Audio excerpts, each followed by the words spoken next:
Bwana asifiwe. I'm also born again. I love the Lord. I came with my wife. Let me ask her to stand and just wave at you. Her name is Jane Wangoi. I deliberately say that because my house is purely cosmopolitan.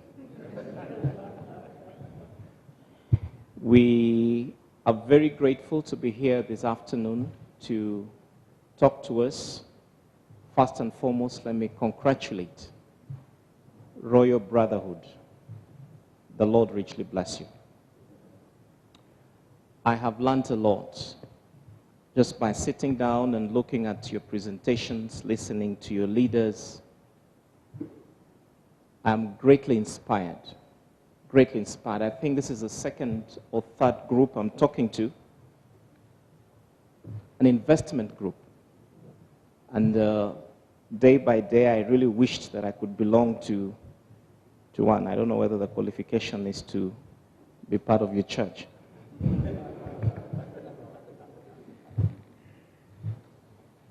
I have two boys. Let me begin by introducing my family because much of what I'll talk this afternoon, the next 10 or 15 minutes, is about nothing about financials because I think, let me allow you to handle that.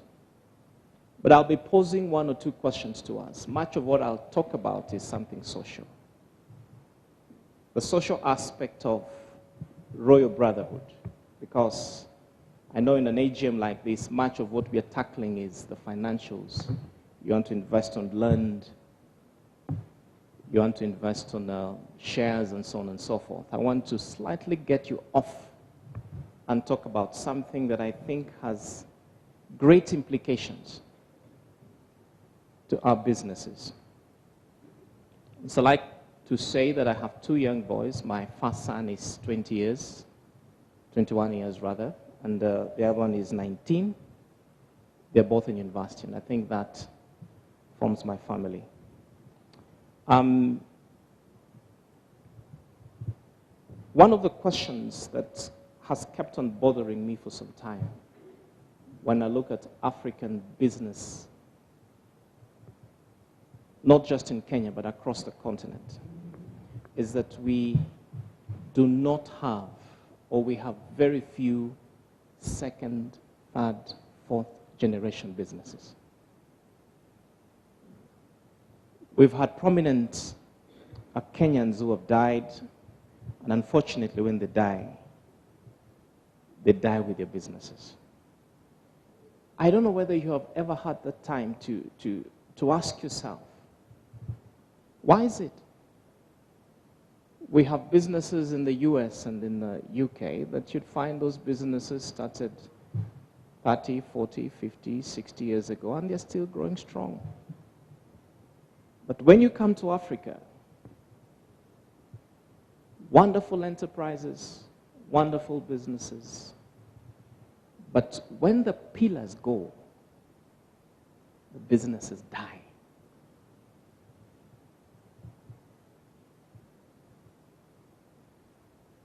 When I look at Royal Brotherhood,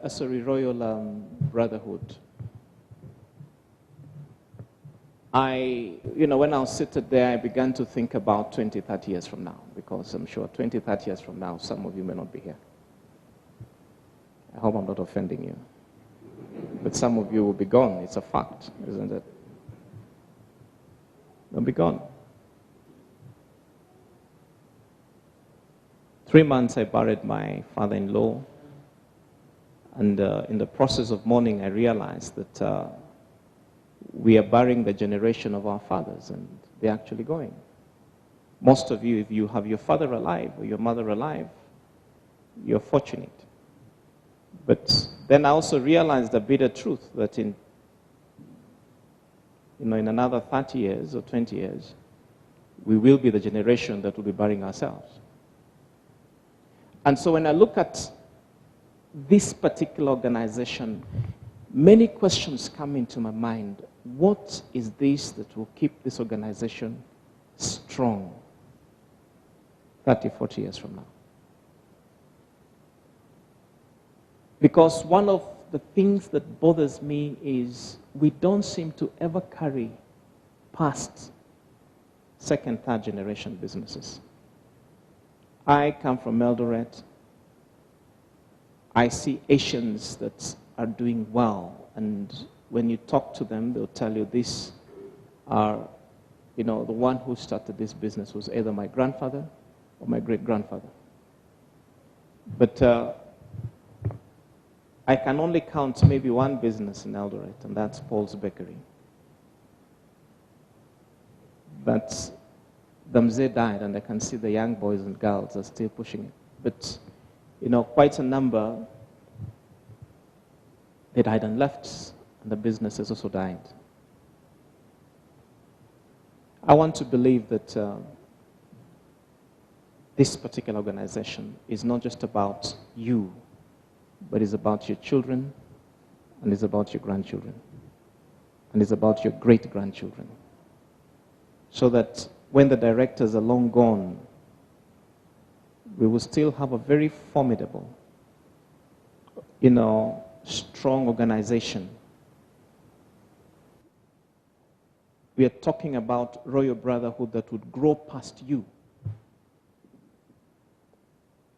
So I don't know whether you have such questions that bother your mind like they do, because they do bother my mind.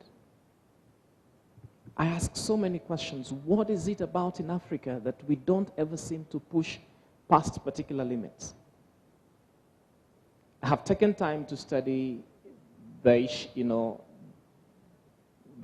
Muhindi system of living and, try to draw a few lessons from them. Taken time to look at the whites, try to draw a few lessons from them. And this afternoon, I'd like to try as much as possible to avoid complexities, because sometimes we tend to think more of complex issues. But I want to believe that some of the things that keep us going are very simple, things that we tend to neglect, because when we sit and look at complex accounts, we think that's what's going to make these businesses run. But sometimes what makes us to move ahead are very small, simple things that we neglect. And that's why I say that this afternoon, allow me not to dwell much more on your financials. I'd like to dwell on something social. I don't see that thing being picked up by the auditor, because she will not pick it up. Yet these things are very subtle. They come and hit the organization. Tuskys today, the one who founded Tuskys, and let me use that, without any, I'm using it as a case study, because lately, last year they were on the newspaper, this year they were on the newspaper. And you look at the way, I used to be one of the best, I was a patron of Tuskys. If you went to Eldoret, I don't know about Nairobi, but if you went to Eldoret today, to Tuskys supermarket, it's not the Tuskys that I used to see 4 years ago. Demotivation. And the reason there's demotivation is not because of maybe economic issues, but it's coming from the director's level. There's a lot of infighting and things like that. And that tells you that maybe in the next 10 or 15 years, they may not be where they are to, they may not be where we want them to be. Are we together? And so I'm saying this because, I really pray and I really hope that this particular organization will grow past, this year's and the 10, 20, 30 years from now. And that's why I say tonight I want to look at some social issues. And they may appear very basic, but this is my own research. It's my own research I have, which I want to share with us. One time I got too involved in church, and we went for a Sunday service, And when we went for the Sunday service, I, took time to quarrel my son. I quarreled him very bitterly because he kept on going in and coming out of church. And when we got to the house, he was very incensed, and he took a pen and a paper, and he wrote a note to me and my wife. Now, he did not write to Dad and Mom. He wrote to Kevin and Jane.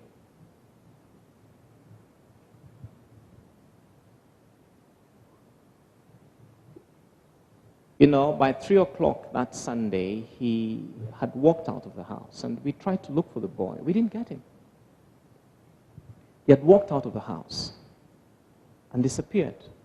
And so when we were looking for the young boy, he was in, I think, class 6, isn't it? We wondered, where is he? When we went to his bedroom, we found a note to Kevin and Jane. And my wife began to read this. I said, for me, where I come from and the way I was brought up, you don't call me Kevin, you call me Dad. Doesn't matter whether I beat you, doesn't matter what I do to you, but you still have to call me Dad. And so we panicked. I personally panicked, my wife panicked. The usual thing here is to call every person you know that is born again and tell him, please pray. Please pray, please pray. And we were so panicky, I drove everywhere in town looking for this young boy. Everywhere looking for him. I called everybody that I could remember. Thoughts went through my mind, this young boy could be dead. What comes into you is either he's going to commit suicide, isn't it? And so at 7 o'clock, around 7 or 8, he comes back. It was dark, and he walks in, and my wife tells me, let me handle the boy. Please don't. I had wanted to handle and maybe mishandle the boy for having called me. Mistake number 1 is that you left without permission. Mistake number 2 is that you called me Kevin. My wife told me, please don't. And so, she's a very wonderful counselor. She took the boy to the bedroom and spoke to the bedroom. Spoke to the boy, and the boy slept. And my wife said, please leave that boy for me. But then, what's the next step of action? I decided to seek counsel. And I sought counsel from a number of people. One is that I went to a pastor who told me, your son is demon-possessed. And so you need to spend time to cast out demons from this boy. Well, I went for another counseling, another counsel from somebody else, and he said, you need to pray for 14 days or, 28 days. Fast and pray for your son. Somebody else said, your son needs to go for counseling. Take him, take time and counsel your son. Take him to a counselor. We have professional counselors, and counsel your son. I went to a fourth person, and this was an old woman who is, she didn't appear to she didn't appear to ever give me much, but I said, let me listen to what this mama will say. And the mama told me, after sharing with her my problem, she says to me, your son needs you. And I said, how? I'm always in the house. He said, your son needs you. And I asked her, how do I do it? He says, I want you to go back to the supermarket and look for a short trouser. Get some ball and begin to play with your children. Now, this is not what I was used to, because I was not brought up that way. You that were born in the, 50s and 60s, your father never took time to play with you. If you had problems, he would step on you, isn't it? But then we are living in a different generation, aren't we? And so I thought, well, let me go with the fourth because it's easy. I'm not too used to fasting 21 days. 21 days praying. I don't think that's what I want to do. Let me go with the fourth, the fourth option. And so I took the fourth option and I began to play with my son. Never mentioned anything. But I took time to invest in that young boy. Because if you say the mentor is the mother, you can be sure that would be disaster, isn't it? Or if you say the mentor is a teacher somewhere, it means you have failed. And so I heard the son say that daddy is my mentor. That made my day. Now, I run an organization. I have a college. I do construction. I run a hotel. And the hotel I run sometimes can get very busy. When I was over-involved in church and overly involved in other things, at the expense of my children, they detached themselves from me and they say that is daddy's thing. The day I brought these two children next to me, my son got overly involved in my work. To an extent where every person who ever came to my business got so shocked because it is not something I would force him to do. He looked at the father and realized that what the father owns is my own. Ladies and gentlemen, I was going to lose my children. In the process of losing my children, if I ever died, I would have done what? I'd have lost my business. What am I saying today? And this may appear basic to us, but I want to believe my research is very right because I've looked at Asians, I've looked at the Muslim community, I've looked at Muzungu, a number of them. You need to carry your family, you need to carry your family along as you do what you're doing today.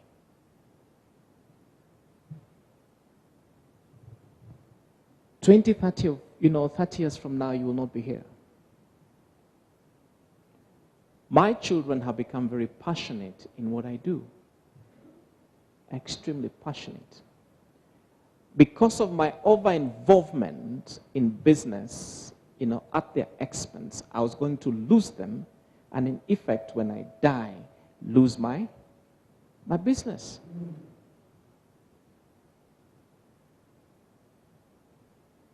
We as Africans, we do not many times involve our families. Now, sometimes I tend to think it's cultural tradition. I run a school, and there's a parent who would come there asking, I've come to pay school fees for my daughter. I run a college. And you tell him your daughter does not study here. I think he studies in a different college in town. But he never gets bothered, about the daughter. It's just that he knows the daughter studies somewhere in Eldoret. He doesn't know the college. And so he steps into your college and says, "Mtoto wangu nasoma hapa." This is a culture that we need to break. And I'm saying that with all due respect because I've taken time to study a number of enterprises. Take time and look at the Asians. At their young age, you don't find Asians children on the street, do you? Is it because they're not there? They're there. But they have such a strong family bond. When you're long gone, 30 years from now, will your children be involved in the kind of investment? Right now you're talking about how many millions? Is it 92 million? I was talking to a group of young boys in Eldoret. They're 48 in number. In 3 years, their total investment is 120 million. They are all below 40, apart from one. And I say to them, if you don't take care, in another 30, 40, 50 years, some of these things may go to waste. Take time and study. Look at number of the enterprises that have been torn apart. They have been torn apart because of very weak family bonds. Very weak family values. It's either wife number one fighting with wife number two. Some gentleman died in this country recently, and allow me to mention his name. His name was Juma. Remember Juma? Juma comes from my home area. Comes from Western. And Juma was a multi-millionaire. I remember one time he tweeted when Murkomen tried to bring up issues with him, and he tweeted and told Murkomen, I can pay you 1 million the whole of your life. Very abusive, isn't it? I don't have to go to parliament to get this 1 million. You stay in Marakwet and I'll pay you 1 million the whole of your life. Juma was a wealthy man, extremely wealthy. Look at his profile and companies. Don't supply anything to NCPB and sue them, and they give you, $500 million. I want to assure you, and if you do a study, please do a study with me in the next 4 or 5 years, and you'll tell me where Juma's investments will be. And I can bet on that. I can bet on it. You should have seen that from the funeral. Point number one, he has never been at home since 2009. So they buried him in his mother's compound. Somebody has not even seen since 2009. He gets in at home, we have strange children. They've come from all over. We first knew 2, then 2 appeared, then 2 appeared. Trust me, in the next 2-3 weeks, you'll have court cases, isn't it? In the next 2-3 months, or in the next 2-4 years, those investments will be totally gone. And Juma will be totally forgotten, forever and ever. Amen. They're Asian businessmen who started. They may not have had investments like Juma, but they died. Their children have picked them up. Have you ever gone to an Asian shop and found an old man seated behind? And you're told, huyo ndio alifanya nini? Alianza. But the son is the one selling in front. You don't see that in Africa. What am I saying to us today? We need to begin to think about carrying our families along. It's incumbent on you. God says, the inheritance that you will leave as we say bye-bye to you should be an inheritance that your grandchildren will benefit from. I think that's biblical. And so I think I needed to mention that to us. Second thing, the first thing was family, and I think we need to build very strong family relationships and carry your family along in whatever we are doing. Please involve them. Let them know what you're doing. Then you can be sure you're building a very strong foundation for your business. And allow me to bring this again with a story so that you understand me. In 2006, not 2006, sorry, in 1990, 2002, I used to run a company. We used to sell computers. And this gentleman walks into my office, and when he walks into my office, I was very proud because he wanted something done. And the way I handled him was not too good. He wanted computers repaired. And I told him he can go elsewhere. He had bought a computer from me and he wanted it repaired. And I was so proud because I was the only computer shop in Eldoret. And so, kamwambia we tafuta malingine mzee, kama huwezi, and he left. The one who invited her to go for an interview was her former lecturer at Kenyatta University, and she was the only lady qualified for that particular specific thing in Eldoret. And so they wanted a lecturer in that particular area. And so my wife was sought for, we were doing business together, and this person tells her, you are guaranteed you will get the job. And so we go for the interview, and she selected. It was like it is a deal done. And so I drive her to the interview, and I sit at the bench outside waiting for her. And she comes out, I look at her face, and her face is pale. I said, but what's the problem?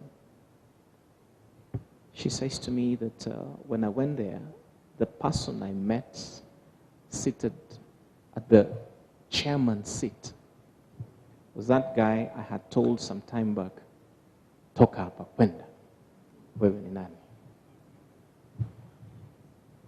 And for her, she knew that it's done. It is done. And sure enough, in the evening, we were waiting for the results. The professor who had looked for her so seriously came and asked her, what's the problem? The committee just refused you completely, but they could not give a reason. I said in my heart, I know the reason. I know the reason. And she lost a job in Moi University. A couple of years down the line, I thought, well, that's the end of it. So what? Siiko kazi ingine. And so one time I go to look for something, a big contract in Masinde Muliro University. And, you know, we were qualified, we were among the best hotels to get this, you know, this contract. And when I go to Masinde Muliro University, whom do I meet? I meet this guy.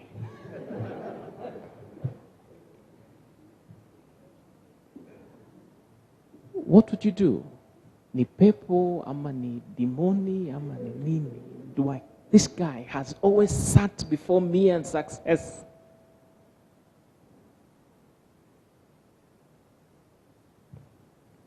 And again, I lost it. I lost it. When I came back home, I began to think about relationships.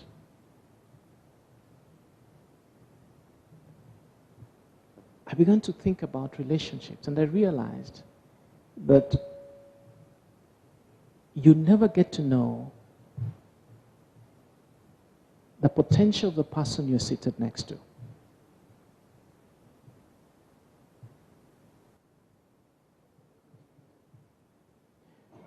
Businesses are built on networks. Did you hear what I said? Businesses are built on networks.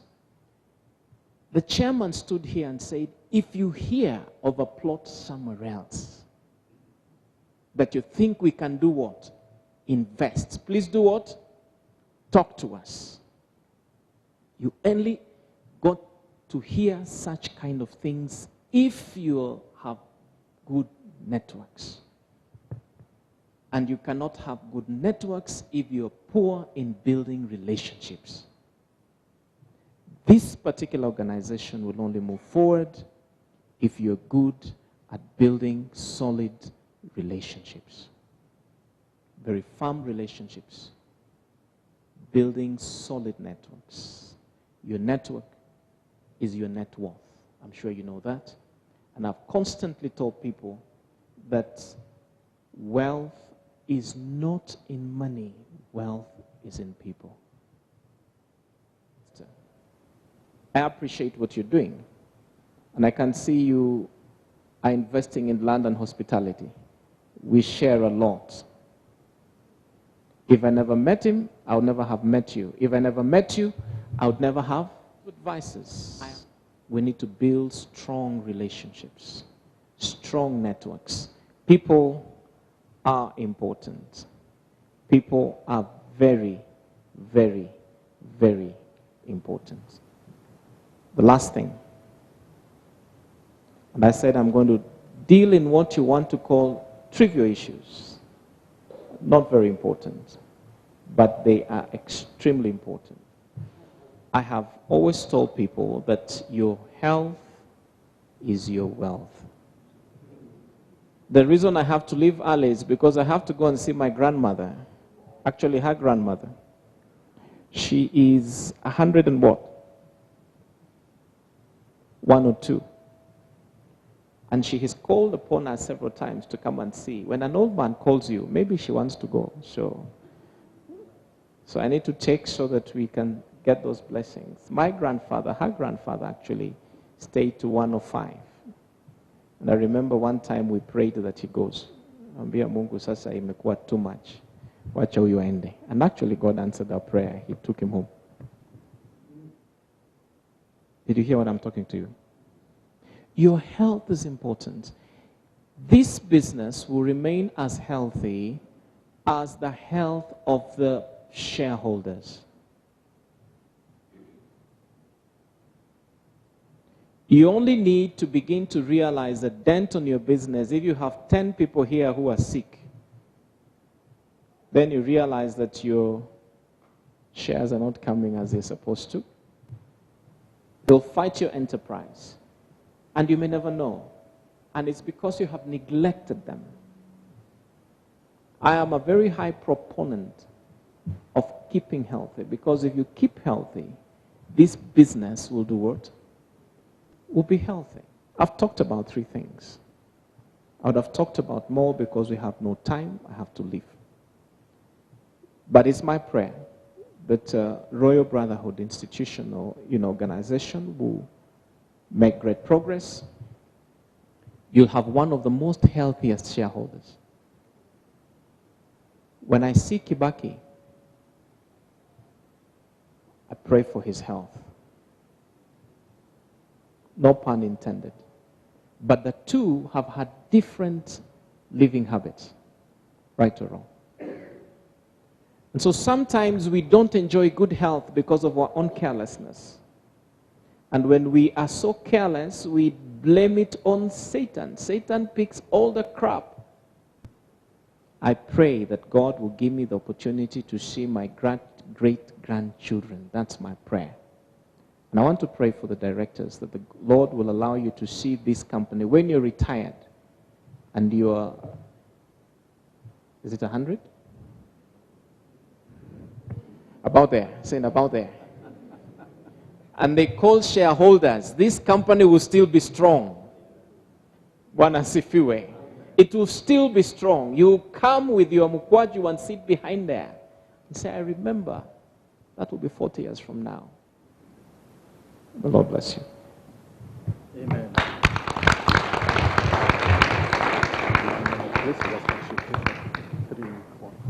The beautiful, inspiring speech. Thank you very much. God bless you. Please.